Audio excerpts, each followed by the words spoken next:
Buenos días, mi nombre es Carlos, soy estudiante de la materia Derecho y Sociedad de la Escuela Maximino Ávila Camacho del profesor Miguel Ángel Rodríguez Cruz.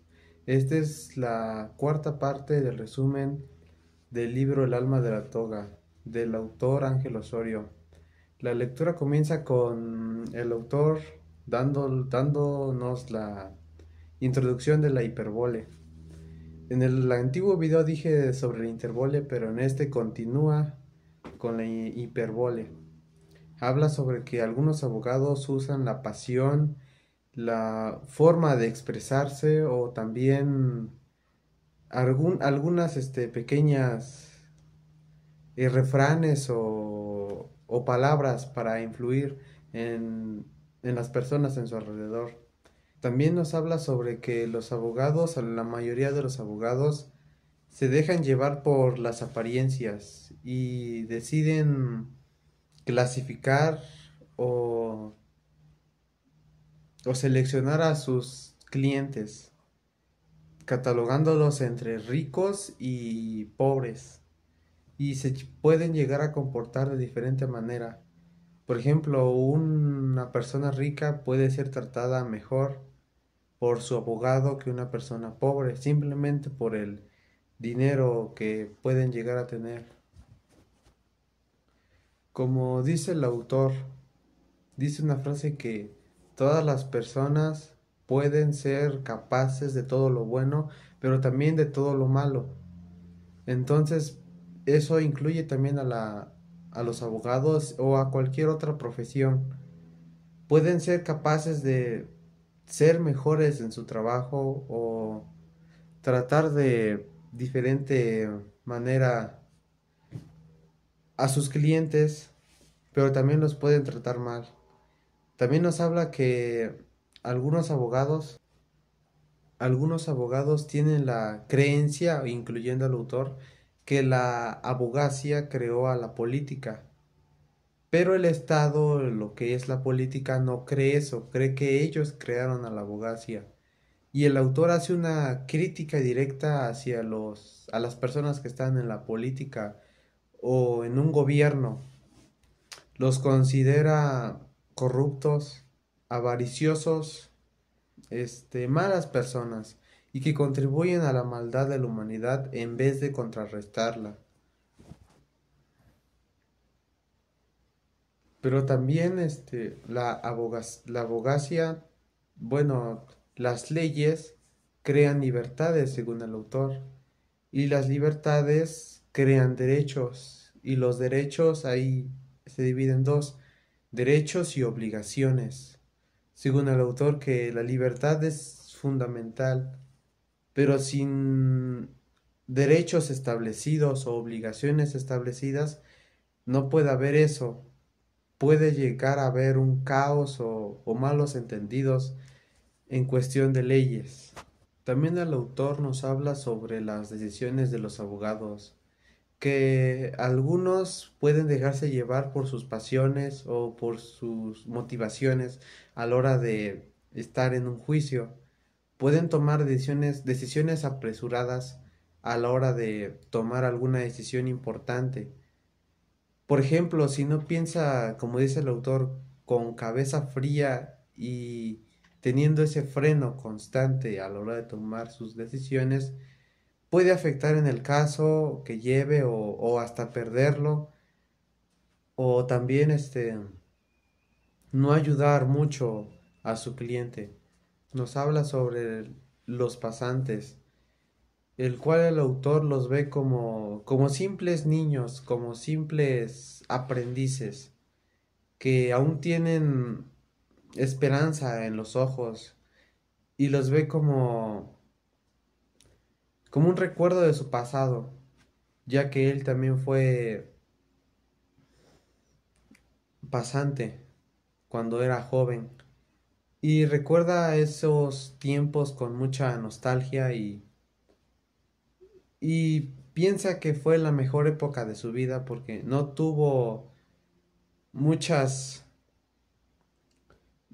no tuvo que tomar tantas decisiones o tener tantas obligaciones a la hora de ser abogado. de ser un pasante, tuvo libertades porque, según el autor, como vas creciendo, tienes ciertas obligaciones que acompañan con la edad. Nos habla también de los abogados financieros, el cual el autor los considera, bueno, son más agresivos, más iniciativos a la hora de iniciar un caso o cuando piden su ayuda. Son más iniciativos, no siguen cierta moral o ciertas reglas a la hora de actuar en sus casos o en su trabajo. No siguen las leyes, no siguen las reglas y solamente usan el camino para tener triunfo. Y según el autor no los considera abogados porque no tienen cierta moral, no son buenas personas, solamente cumplen su trabajo pero de maneras no muy buenas o algo cuestionables. Al último nos habla sobre las defensas de los pobres. Nos dice que estas personas no tienen tanta ayuda por parte del Estado. Y dice el autor que el Estado no los puede abandonar, porque necesitan apoyos para seguir adelante. Además nos dice que estas personas son las que más sufren en cuestión de sus derechos, ya que pocos abogados suelen ayudarles. Y la mayoría de las personas que los ayudan solo son los pasantes, porque no tienen cierta reputación y necesitan experiencia laboral para poder trabajar después. Nos habla que él cuando era joven ayudaba, pero ya cuando tuvo cierta reputación, ciertas conexiones con personas más grandes, ya no pudo ayudar porque según puede afectar en la reputación de cada abogado si llega a ayudar a personas. Un ejemplo es si es que ayudó a una persona, no sé, de escasos recursos y de repente llega una persona con más dinero a pedir ayuda, lo puede catalogar como con falta de experiencia porque está ayudando a gente que no tiene el suficiente dinero como para pagarle o algo así, ¿no? Pierden reputación a la hora de ayudar a esas personas. También nos habla que la gente pobre es la que más es afectada a la hora de procesos legales, porque no tienen el conocimiento o el dinero como para pagar un abogado con experiencia y que pueda ayudarles de mejor manera. Y por eso los pasantes, según el autor, es una parte fundamental a la hora de ser ya un abogado con más experiencia, porque ven la realidad como es, que la mayoría de la gente no tienen el suficiente dinero o el suficiente conocimiento como para hacer ellos mismos o investigar por ellos mismos un buen abogado. También nos habla sobre la toga, que la toga son dos cosas. La primera es el freno y la segunda es la pasión o motivación. Es como un automóvil, un auto. Tienes el freno y el acelerador. El freno te ayuda a pensar mejor las cosas, a meditar antes de actuar. Te ayuda a tener una mejor decisión. Y la pasión es seguir avanzando. Nos ayuda a tomar decisiones, pero también nos afecta. Ambas se necesitan mutuamente para poder seguir, para poder tomar una buena decisión. Eso es la toga y cada persona tiene su toga. Su toga tiene el freno y la pasión de cómo hace las cosas. También el autor nos habla sobre las mujeres, el cual las considera bastante importantes en la vida de un abogado. Las considera que les da más confianza a los hombres, les da cierta estabilidad emocional o les ayuda a ser más sensibles con las personas. Además que son sus confidentes.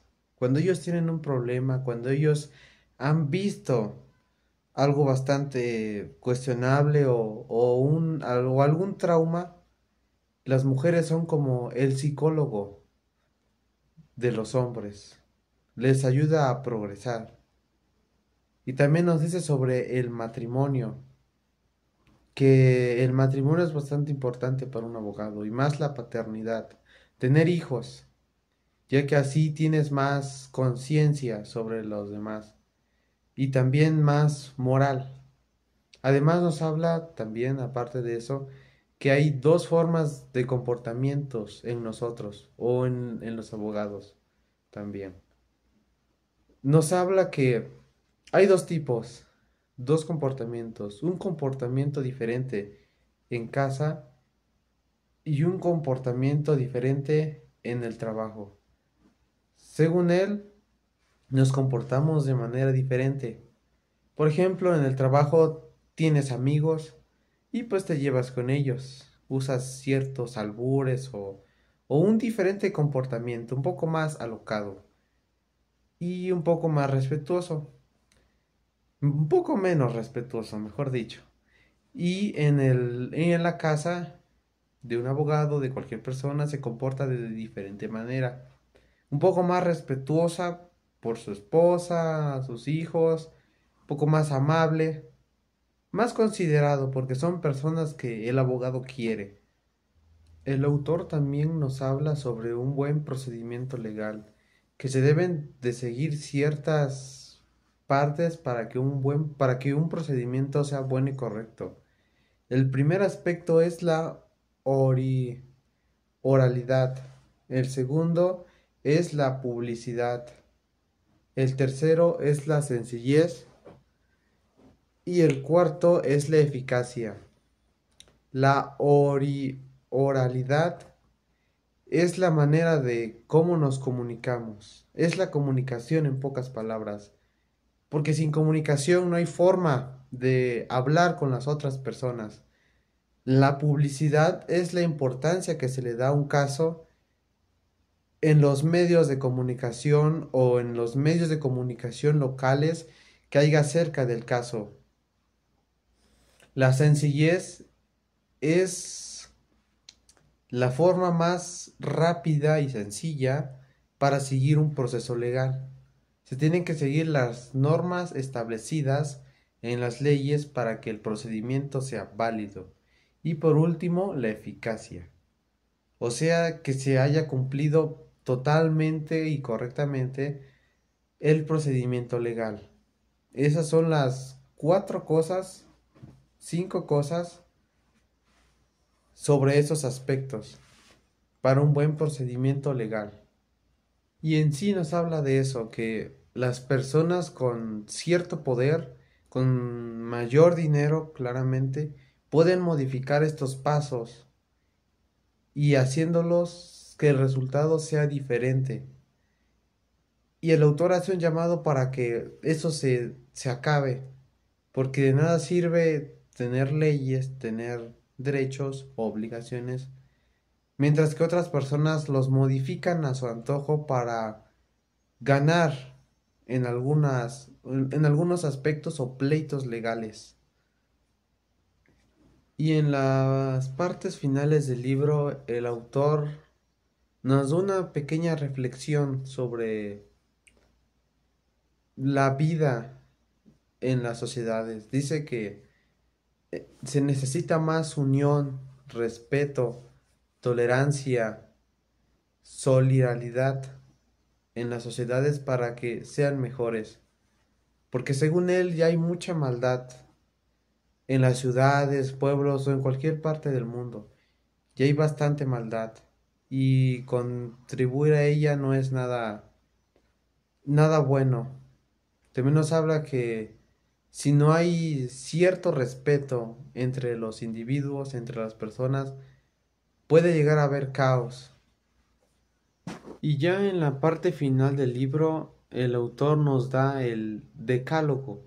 El decálogo son 10 reglas o mandamientos que sigue un abogado con buena moral. Entre ellos el que más me gustó fue el número 9, que dice, procura la paz como la mayor de las victorias. Y bueno, ese es todo en este libro. La verdad me gustó bastante porque habla sobre temas morales, temas de conciencia a la hora de actuar, no solo en la abogacía, a la hora de ser abogados, sino en las acciones que tomamos todos nosotros. Por ejemplo, respetar más a la gente o ser más tolerantes con los demás. Ya casi en las últimas 80 hojas nos habla sobre eso, sobre que las mujeres también tienen menor impacto en la sociedad a nivel político, casi no tienen ayuda en asuntos legales por el simple hecho de ser mujeres.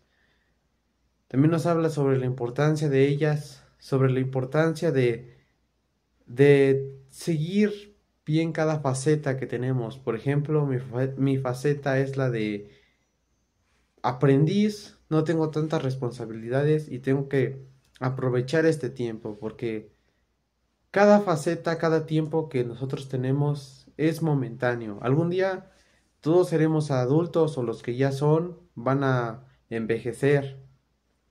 Según nos dice el autor que hay que aprovechar los momentos y también que hay que recordar los momentos felices con nostalgia. Y bueno, eso es todo. Esa es la cuarta parte del resumen del libro El alma de la toga de Ángel Osorio. Gracias.